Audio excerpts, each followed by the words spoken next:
이 종목은 대체 왜 그랬을까요? 오늘 시작해서 화제가 된 종목들 또 챙겨보도록 하겠습니다. 먼저 웅진코웨이, 넷마블 주가 한번 나란히 볼까요? 지금 방향은 어떨까요? 웅진코웨이 상승 탄력 다 죽었네요. 지금은 보합선까지 밀렸고요. 넷마블은 3% 정도 약세. 이 넷마블이 웅진코웨이 인수전에 뛰어들었다는 뉴스 전해지고 있잖아요. 몸집이 2조 원이 넘어가는 넥슨 인수하는 데는 실패했지만 웅진코웨이 인수하는 데는 뭐 무리 없다. 자본력으로 있어서요. 뭐 이런 평가가 나오고 있고 과연 새로운 주인을 만날 수 있을 것인가? 웅진코웨이로 또 기대감이 또 몰리고 있는데요. 지금 현재 주가 이렇게 확인하고 또 다음 주 초에 이제 결과가 나온다고 하는데 그 결과까지도 한번 확인해 볼 필요 있어 보입니다. SM 보겠습니다. 지난 3분기 동안 앨범 판매량이 한 147만 장 정도는 된다라는 집계가 나오더라고요. 엑소 멤버 일부가 군입대하면서 그 앨범 판매량이 뚝 떨어질 것이다라는 우려가 있었는데 또 유닛 활동이 계속 이어지면서 그런 우려하지 않아도 된다라는 시각들이 들려오고 있습니다.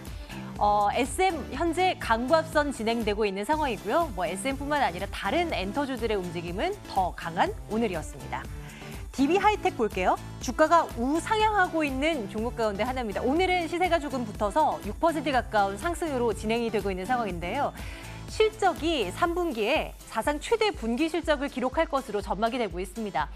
비메모리 수요 괜찮았고 환율 우호적이었고 또 지금 계절적인 성수기에 들어가고 여러모로 긍정적이다라는 시각이 있고요. 신고가 기록하고 있는 모습 17,050원 현재 기록되고 있고요. 제이콘텐트리도 현재 어떤지 확인할까요? 5% 넘는 반등 주면서 진행되고 있는데요. 코스피 시장으로 이제 이전 상장을 계획하고 있잖아요. 일단 거래소의 예심은 통과가 된 상황이고 제이콘텐트리 지금 바닥이니 매수를 나서야 된다라는 시각들도 있는 것 같은데요. 34,150원 어디까지 올라갈 수 있을지 궁금한 오늘이었습니다. 보험주는 전략을 좀 챙겨볼까 합니다. 오늘 많이 올라요. 업종지수가 거의 4% 가까이 뛰어오르더라니까요. 참 안 봤었던 섹터 가운데 하나인데 보험주 오늘 올라갑니다. 금융당국이 책임준비금 적립 기준 강화를 1년 정도 유예해주겠다라고 얘기하면서 이제 한숨 돌렸다는 평가가 나옵니다. 이게 과연 얼마나 더 끌어올릴 만한 호재인 것인지 챙겨보도록 하겠습니다. 플레이 위드도 볼게요. 참고로 오늘의 탑픽입니다. 새롭게 나온 이슈 딱히 없어 보이고요. 수급도 엄청나게 좋다라고 평가하기 무리가 있습니다. 그런데 왜? 뭐가 좋은 것일까요? 한번 추적해 보도록 할게요. 대우조선해양 보겠습니다. 조선주들 최근 긍정적인 시각 많이 들려오고 있고요. 오늘도 방위사업청과 1조 원 이상의 공사 수주 따냈다는 얘기가 있었는데 주가는 지금 소폭의 내림세예요. 3만 원 기록되고 있는데 대응 전략 챙겨보도록 하겠습니다. 네, 종목 대한 이야기요. AR 인베스트먼트 오현진 팀장과 함께 나누겠습니다. 팀장님 어서 오세요. 안녕하세요. 네, 안녕하세요. 오랜만에 보험주들이 올라서요. 가지고 와봤는데 이게 또 좋다고 해주실지는 모르겠습니다. 금융당국이 뭘 유예해주겠다고 하는데 이게 그렇게 큰 호재인 건가요? 네, 사실 그렇게 큰 호재는 아닙니다. 그래서 관련 내용을 한번 설명드리면 네. 그 책임준비금 적립 부담을 완화시켜주겠다라는 부분인데 책임준비금이라는 것은 이제 보험사가 보험료를 받아서 이제 그 영업을 이어나가잖아요. 그런데 뭔가 이제 변수가 생기면 보험료를 이제 지급을 해줘야 되니까 일정 부분의 돈을 가지고 있어야 돼요. 그런데 그 기준을 강화하겠다라는 것은 책임준비금을 조금 더 많이 적립을 해라라는 거죠. 그래서 이게 곧 시행 예정이었는데 이 시행을 1년 정도 뒤로 미뤄주겠다라는 겁니다. 그러니까 보험사 입장에서는 이제 자금을 추가적으로 확보해야 되는 부담을 좀 덜었다. 이 정도로 보시면 될 것 같은데 중요한 것은 이유예요. 아무 이유 없이 밀어주지는 않았겠죠. 그래서 그 이유를 보면은 지금 보험 업황 자체가 그만큼 안 좋습니다. 금리도 낮고 수익을 네. 내기가 어려워요. 그런 관점에서 보험사의 부담을 줄여주기 위한 정책이었다라고 보시면 될 것 같아요. 그러니까 이걸 역설적으로 생각하면 이 정도로 보험 업황이 지금 안 좋구나. 이걸 이제 인지하시는 게 훨씬 더 중요한 것이다라는 거고 이 책임 준비금이 이게 시기의 이연일 뿐이에요. 그러니까 1년 뒤에 시행되면 또 시행이 되는 거잖아요. 그러니까 그때 가서 부담은 오는 것이니까 지금 상황에서 이걸 큰 호재로 해석할 수는 없다라고 보셔야 될 것 같고 네. 추가적으로 지금 보험주는 부담 요인들이 좀 많습니다. 일단은 그 보험사가 가장 많은 매출을 올리는 것 중에 하나가 자동차 보험이에요. 아무래도 필수 보험이고 또 자동차 보험료가 워낙에 비싸다 보니까 거기서 많은 수익을 얻는데 지금 자동차 보험의 수익 그 손해율이 90% 이상입니다. 이게 적정 손해율이 70% 후반대거든요. 그러니까 손해율이라는 것은 뭐 이제 100원을 받아서 얼마까지 지급이 되냐는 건데 지금 100원 받으면 거의 100원 다 나가는 구조예요. 그러니까 보험사가 남길 수 있는 구간이 별로 없어요. 근데 자동차 보험은 특히나 경쟁이 심한 보험이어서 이런 부분에서 보험사들이 가격 말고 차별화를 두기가 어렵단 말이에요. 그래서 앞으로도 이런 부분의 부담이 좀 가중될 것으로 보이는 것. 이런 것들을 전반적으로 감안을 해봤을 때 오늘 나타나는 보험주의 반등은 뭐 책임 준비금 부담 이연 요 부분 그리고 낙폭과대에 따른 매력 요 정도로 인한 단기 반등이지 연속성을 가지고 올라갈 반등이라고 보기는 좀 어렵다라고 판단하고 있습니다. 정말 꾸준히 올라갈 만한 거리는 이 보험 업황이 달라지고 있다. 이런 뉴스가 나왔을 때나 가능하다라는 말씀이신 거죠. 오늘 나온 뉴스 물론 호재성 이슈이긴 합니다만 그래도 단기에 불과할 것이다라는 추측이 가능할 것 같은데요. 투자 의견 좋아요 찍지는 말까요? 뭐 당연히 글쎄요 나빠요 중에 고른다고 한다면요. 네, 사실 지금의 업황만 보면은 나빠요가 더 맞기는 맞아요. 근데 이게 보험주가 또 워낙 많이 빠졌잖아요. 네네. 보험 업종 지수를 봐도 이게 거의 2년 내리 뭐 네. 밀리고 있죠. 맞습니다. 2018년 초부터 지금까지 반등이 거의 없다시피 했거든요. 그러다 보니까 워낙 많이 빠져서 여기서 뭐 빠져도 뭐 얼마나 많이 빠지겠냐 이런 생각은 들어요. 그래서 네, 네. 나빠요까지는 아닐 것 같고 글쎄요 정도 드리면 될 것 같습니다. 오늘 꽤 많이 오르길래 또 코스피 시장에서도 제일 많이 올라가고 있는 업종이 보험 업종이었거든요. 근데 큰 의미를 찾기는 아직도 무리가 있습니다. 투자 의견 글쎄요 찍고 조선주 쪽으로 갈까요? 좋은 얘기 많이 들리고 있는 조선주요. 오늘 대우조선해양의 뭐 수주 소식 전해지고 있고 뿐만이 아니라 최근 들어서 선박 수주에 대한 기대감이 뭐 4분기에도 엄청나다라는 얘기들이 나옵니다. 어떻게 보세요?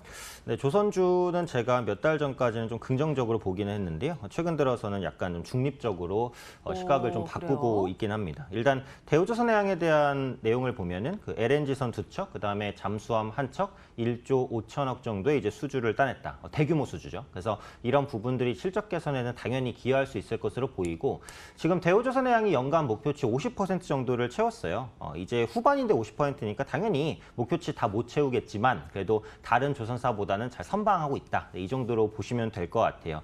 근데 일단은 무역 환경이 좀 좋지가 않죠. 그래서 WTO에서 그 이달 초에 올해 글로벌 무역량을 하향 조정했습니다. 2019년 세계 교역량이 전년 대비 한 1.2% 증가에 그칠 것이다 라고 하면서 올해 4월에 전망했을 때 2.6% 증가해서 생각보다 크게 하향 조정했다라는 거고 내년에 이제 무역량도 줄어들 것으로 이제 전망을 하고 있어요. 이것은 미중 무역 분쟁이 이제 생각보다 좀 오래 가고 있고 그에 따른 파장이 지속되고 있다라는 전망에 이제 기초한 것으로 보시면 되겠어요. 네. 지금도 물론 협상이 이루어지고 있습니다. 뭐 스몰 딜에 대한 기대감도 또 나오고 있는 것도 사실인데 지금 중국이 궁극적으로 그 지적재산권을 비롯한 핵심 내용에 대해서는 언급을 회피하고 있다는 말이에요. 그래서 이런 부분들이 해소되려면 아주 많은 시간이 좀 필요할 것 같아서 생각보다 무역량이 좀 빨리 살아나지는 않을 가능성이 높지 않나 이렇게 판단하고 있어요. IMO 2020 말이에요. 이로 인한 수해, 뭐 약발 이거 기대감은 이제 어느 정도 반영이 됐다라고 생각을 해봐야 되는 걸까요?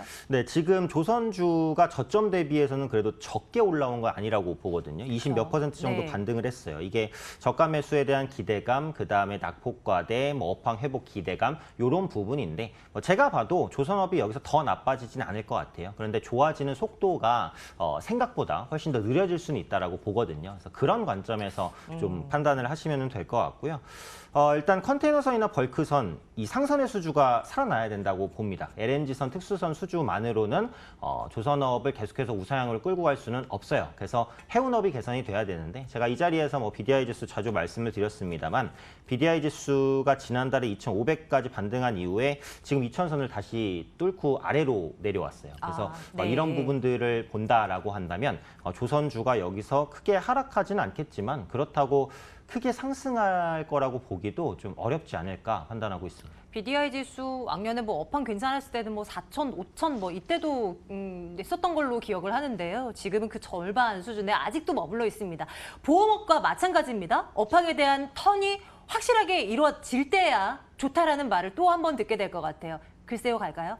네, 그래서 글쎄요를 드려야 될 것 같아요. 그래서 대우조선해양을 중심으로 말씀드렸지만 삼성중공업, 현대중공업 모두 다 이제 그 한국조선해양까지는 비슷한 관점을 네. 좀 보시면 될 것 같아요. 보유하고 계신 분들은 뭐 굳이 매도할 필요는 없다고 봅니다만 신규 매수까지는 매력이 부족하다라고 생각합니다. 자, 그러면 이제 오늘의 탑픽으로 한번 가보도록 하겠습니다.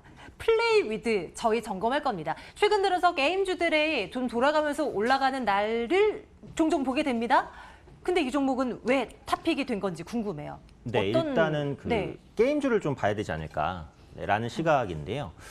여러 가지 이벤트들이 있습니다. 일단은 다음 달에 그 지스타 2019가 예정이 돼 있습니다. 네. 그래서 한 달 정도가 남았거든요. 그래서 지스타가 임박한 시점에서는 역사적으로도 게임업 중에 주가 지수가 코스피를 좀 상회하는 그런 모습들이 나타났어요. 그러다 보니까 기본적으로 관심이 필요하다라고 보고 있는 것이고 게임을 좋아하시는 분들이시라면은 이제 하반기에 대작들이 몰려 있다는 걸 아실 겁니다. NC소프트의 리니지 2M, 그다음에 카카오의 달빛 조각사, 넥슨의 V4. 지금 달빛 조각사는 공개가 됐고요. 그다음에 V4가 공개되고 연말에 이제 리니지 2M이 공개가 될 거예요. 이 세 개가 이제 다 제작비가 굉장히 많이 들어간 대작 RPG 게임이기 때문에 네. 시장의 관심이 다시 한번 게임주로 올 수 있는 가능성이 있다라는 거고 또 겨울철은 그 게임주의 성수기로 분류가 됩니다. 아무래도 좀 추우니까 밖에 좀 덜 나가고 게임한다 뭐 이런 개념이 있는 것이고 네. 그것보다 더 중요한 게 이제 겨울방학이에요. 겨울방학. 겨울방학이 굉장히 길잖아요. 그러다 그렇죠. 보니까 좀 네. 학생들 입장에서는 게임을 좀 더 많이 하지 않겠느냐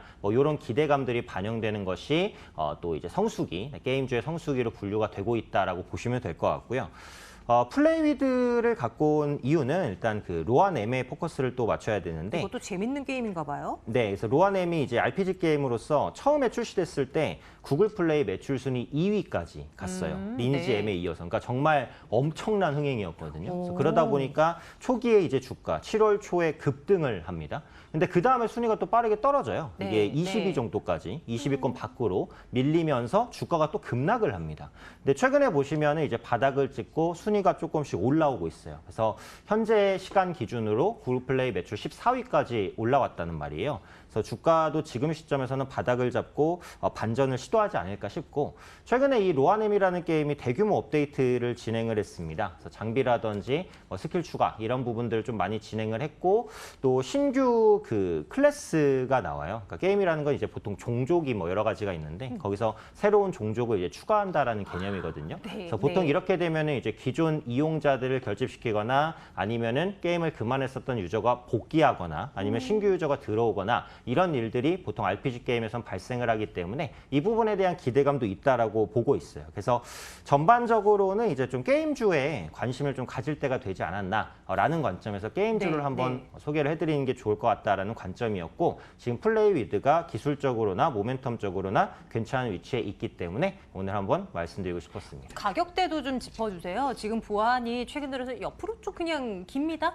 뭐 어느 정도까지 생각을 해볼 수가 있을까요? 네, 그래서 지금이 이제 바닥을 다 잡은 계기 그 가격이 됐다라고 보고 있어요. 네. 그래서 웬만해서는 19,000원대를 깨지 않는 지지가 나올 것 같으니까 뭐 현재 주가 수준에서도 충분히 접근이 가능하다라고 보고 있어요. 다만 이게 지금 추세적으로 상승은 아니고 횡보입니다. 그러니까 상승 전환까지는 시간이 조금 필요할 수는 있어요. 그래서 투자 기간은 좀 여유 있게 보셔야 되는데 아까 말씀드렸던 이제 지스타 전후가 이제 관전 포인트거든요. 한 달 정도 남았으니까 그 정도 이내로 투자 기간을 잡으신다면 충분히 수익을 낼 수 있지 않을까 싶습니다. 그래서 현재가 수준에서 충분히 접근 가능하다고 보겠고요. 목표가는 한 25,000원 정도, 네, 1차적으로 반등이 나올 수 있는 가격이고 손절가는 한 17,500원 정도까지 설정해 보시면 좋을 것 같습니다. 플레이드 가격 전략 제시해드렸고요. 투자 의견 좋아요, 내일장 탑픽으로 함께 올려두겠습니다. AR 인베스트먼트 오현진 팀장과 함께 종목 이야기 나눠봤고요. 팀장님 오늘도 고맙습니다. 감사합니다.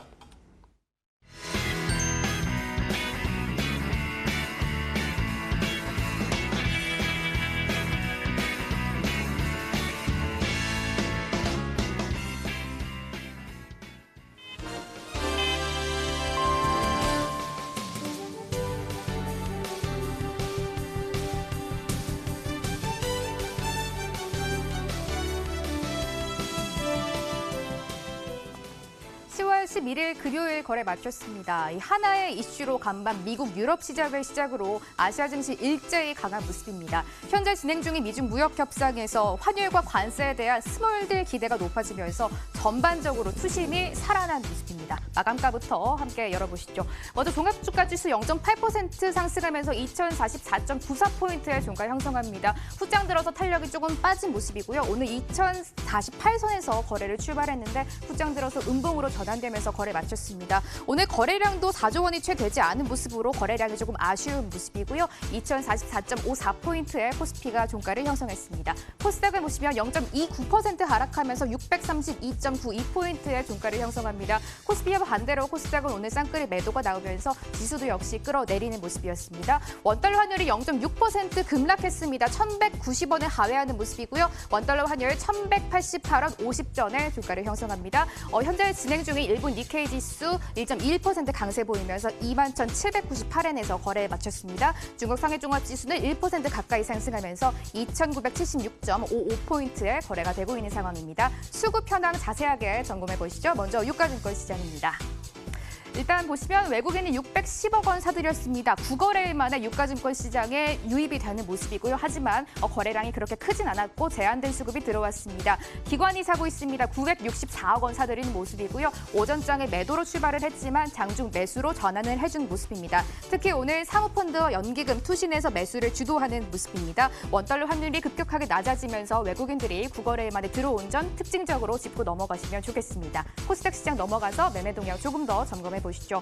어제 이어서 오늘도 쌍끌이 매도가 나옵니다. 외국인과 기관이 모두 이탈하는 모습이고요. 외국인이 490억 원 가까이 팔아내면서 거래 마칩니다. 기관도 동반해서 427억 원 그렇지만 제한된 매도세를 보였고요. 개인 홀로 1,000억 원 가까이 사들이면서 코스닥 시장을 이끌어간 장세가 펼쳐졌습니다. 특징주 지금부터 정리해 보겠습니다. 미중 무역 협상이 긍정적으로 흘러가고 있다라는 시그널이 계속해서 보도가 되면서 경기 민감주들 특히 석유화학주들이 일제히 강세를 보여있는 시장이었는데요. 특히 간밤 오펙의 추가 감산 기대감까지 나오면서 WTI가 1% 가까이 상승 마감한 점도 추가 상승 압력을 불어넣었던 점으로 체크를 해볼 수가 있을 것 같습니다. 종가 열어보겠습니다.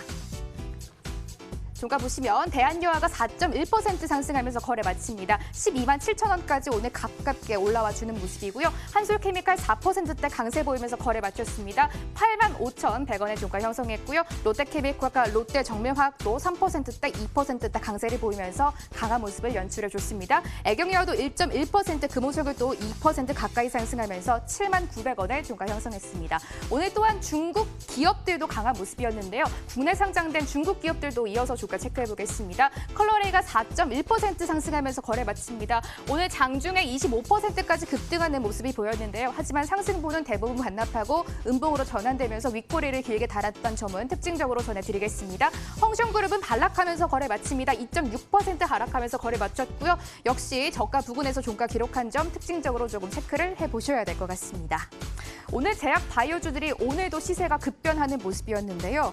코오롱 생명과학의 이 코오롱 티슈진 상패 심사가 조금 전 3시부터 시작이 돼 있습니다. 코오롱 생명과학 장중 오늘 급등하는 모습이 보였었는데요. 하지만 윗골이 아주 길게 달고 0.4% 상승하는 데 그치면서 22,500원의 종가 형성했습니다. 앞으로의 흐름을 조금 더 브리핑해 드리겠습니다. 에프로젠 제약이 어제 또 그제 해서 이 점 상한가를 2번 해서 기록한 종목인데요. 오늘도 역시 추가 상승 22% 급등이 나왔지만 후장 들어서 상승분 대부분 반납하고 0.4%의 강보합권에서 거래 마친 점도 특징적으로 체크해 보시면 좋을 것 같습니다.